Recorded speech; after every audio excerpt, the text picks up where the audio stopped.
ఆంధ్రప్రదేశ్‌లో కోవిడ్ వ్యాప్తి కలకలం రేపుతుంది. నిన్న ఒక్క రోజులోనే 10 కేసులు కోవిడ్ కేసులు రావడం జనాల్లో టెన్షన్ క్రియేట్ చేస్తుంది. ఎందుకంటే గత కొంతకాలంగా రోజు రోజుకి స్టడీగా ఈ కోవిడ్ కేసులు పెరుగుతున్నాయి. ఇది ఆర్ఎఫ్5 అనే ఒక వెరైటీ. దీని గురించి నేను ఆల్రెడీ చెప్పాను ఒకసారి. సో, ఇది ఏందంటే ఒమిక్రాన్ లో సబ్ వేరియంట్‌గా మనం చెప్పుకోవచ్చు. ఆల్రెడీ ఆహ్, national institute of virology Pune దీన్ని జెనోమ్ సీక్వెన్సింగ్ చేసింది. కడప జిల్లా నుంచి కొన్ని శాంపుల్స్‌ని మన హెల్త్ డిపార్ట్‌మెంటు పూణేకి పంపించినప్పుడు పూణేలో జెనోమ్ సీక్వెన్స్ జరిగి ఇది ఆహ్, ఆర్ఎఫ్5 అనే ఒక వేరియంటు గతంలో గూడా మనకి ఇలాంటి వేరియంట్లు చాలా వచ్చాయి. ఒమిక్రాన్ వేరియంట్లు. ఇప్పుడు కొత్తగా ఆర్ఎఫ్5 అనే ఏజెంట్ వచ్చింది. ఇది యాక్చువల్‌గా దేశవ్యాప్తంగా గూడా కేరళ, గుజరాత్, మహారాష్ట్ర, కర్ణాటక, తమిళనాడు ఇలాంటి చోట్ల దాదాపు 10,000కు పైన ఇండియాలో కేసులున్నాయి. ఇది ఇప్పుడు ఆంధ్రప్రదేశ్‌లో ఇటు కడప, గుంటూరు, వెస్ట్ గోదావరి, కాకినాడ, విశాఖ, నెల్లూరు ఈ జిల్లాల్లో కనిపిస్తున్నాయి. నిన్న ఒక్కరోజే 10 కేసులు రావడం అనేది ఈ మధ్య కాలంలో ఈ జరగలేదు. అంటే పెరుగుతున్నట్టుగా మనకు తెలుస్తుంది. ఇప్పటివరకు మన సత్యకుమార్ హెల్త్ మినిస్టర్‌గా ఉంటున్న డిపార్ట్‌మెంటు అనౌన్స్‌మెంట్ ప్రకారం 49 యాక్టివ్ కేసులు ప్రెజెంట్ ఉన్నాయి. అందులో 25 మంది వివిధ హాస్పిటల్‌లో సెపరేట్‌గా కోవిడ్ కోసం పెట్టిన వార్డుల్లో లేకపోతే రూముల్లో ఉంటున్నారు. మిగతా 24 మంది హౌస్ ఐసోలేషన్‌లో ఉంటున్నారు అనేది లెక్కలు చెప్పారు. అయితే టెస్ట్‌లు ఎక్కువగా ఆర్‌టీపీసీఆర్ టెస్ట్‌లు చేసుకోవాలి. టెస్ట్‌లు ఎక్కువగా కండక్ట్ చేయట్లేదు గవర్నమెంటు. తక్కువ టెస్ట్‌లు చేస్తుంది. అందులో ఇన్ని కేసులున్నాయంటే ఎక్కువగా టెస్ట్‌లు గాని చేస్తే ఇంకా ఎక్కువ కేసులు బయటపడే అవకాశం ఉందని కూడా అంటున్నారు. సో, ఇది ముఖ్యంగా ఏందంటే ఆహ్, ఆర్ఎఫ్5 అనేది ప్రపంచవ్యాప్తంగా కూడా ఉంది. సింగపూర్‌లో అట్లాగే సౌత్ ఈస్ట్ కంట్రీస్‌లో కూడా చాలా దేశాల్లో ఈ ఆర్ఎఫ్5 కేసులు కనిపిస్తున్నాయి. డబ్ల్యూహెచ్ఓ కూడా దీన్ని క్లోజ్‌గా మానిటర్ చేస్తున్నానని చెప్తుంది. దీని లక్షణాలు కూడా ప్రకటించారు. దీని లక్షణాలు మామూలుగా వైరల్ ఫీవర్‌కి ఉండే లక్షణాలే. అంటే ఫీవర్ ఉంటది, సోర్ థ్రోట్ ఉంటది, లంగ్ ఇన్ఫెక్షన్ వచ్చే అవకాశం ఉంది. తర్వాత ఫ్యాటిగ్ ఉంటది. బాడీ పెయిన్స్ ఉంటాయి. ఇవి జనరల్‌గా మనకి ఏ ఫీవర్ వచ్చినా జనరల్‌గా వైరల్ ఫీవర్స్‌లో ఈ లక్షణాలు కామన్‌గానే కనిపిస్తాయి. అయితే మామూలుగా ఆల్రెడీ వ్యాక్సిన్ యేసుకున్నోళ్ళు, ఆల్రెడీ కోవిడ్ వచ్చిపోయిన వాళ్ళు కి ఇది ఈ ఆర్ఎఫ్5 గాని వస్తే పెద్ద లీతల్ అంటే ప్రాణాంతకమేమీ కాదు. కాకపోతే ఆల్రెడీ జబ్బులో ఉన్నవాళ్ళు కోమార్బిడిటీస్ అంటారు.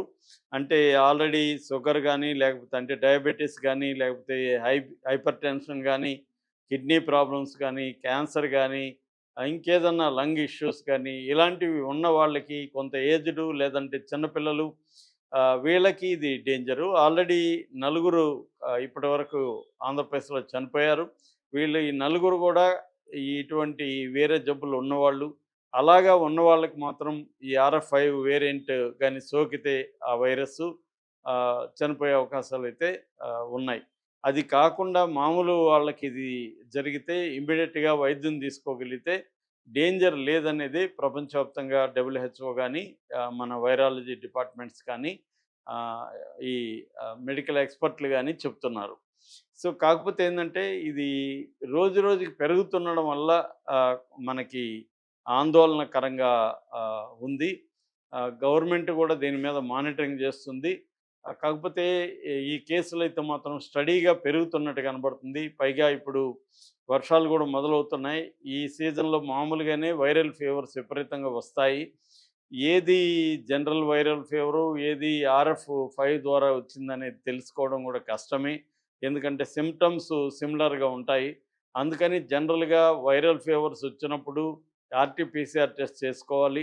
అట్లాగే గవర్నమెంట్ హాస్పిటల్స్‌లో గూడా ఈ టెస్ట్ చేసి కిట్లని పెంచడం, టెస్ట్ హాస్పిటల్‌కి ఎవరైనా ఇలాంటి లక్షణాలు చూస్తే వాళ్ళకి కంపల్సరీగా ఆర్‌టీఎస్ ఆర్‌టీపీసీఆర్ టెస్ట్ చేసి ఈ ఆర్ఎఫ్5 లక్షణాలు ఉన్నాయా లేదా అనేది చూసుకొని దానికి తగిన వైద్యం చేయాలి. మామూలుగా RF5 వేరియంట్‌కి పర్టిక్యులర్‌గా యాంటీవైరల్ మెడిసిన్స్ ఏమి లేవు.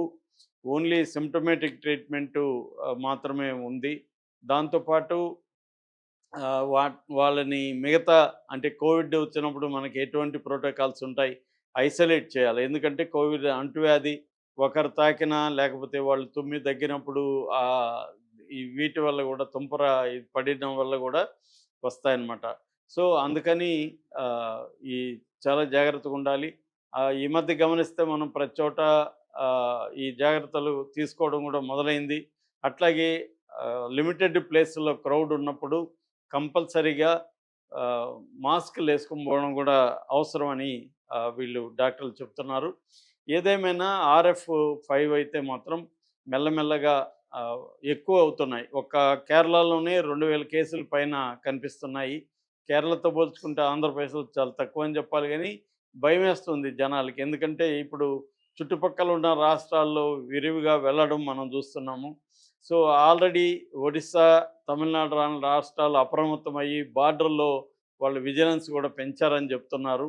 అంటే ఎవరైనా ఇలాంటి లక్షణాలు ఉన్న వాళ్ళు వస్తే వాళ్ళని ఇమ్మీడియేట్‌గా అక్కడ ఐసోలేషన్‌కి తీసుకెళ్ళడం, లేదా వాళ్ళ స్టేట్స్‌కి వెనక్కి పంపించేయడం ఇలాంటివి చేస్తున్నారు. చాలా స్ట్రిక్ట్‌గానే జరుగుతుంది. ఎందుకంటే మనకి కోవిడ్-19 అనుభవం ఉంది. అప్పుడు కూడా బిగినింగ్‌లో చైనాలో వచ్చినప్పుడు అక్కడెక్కడో చైనాలో వచ్చింది వాళ్ళు గబ్బిలాలు నానా చెత్తంతా తినేస్తారు. వాళ్ళకి రాకుండా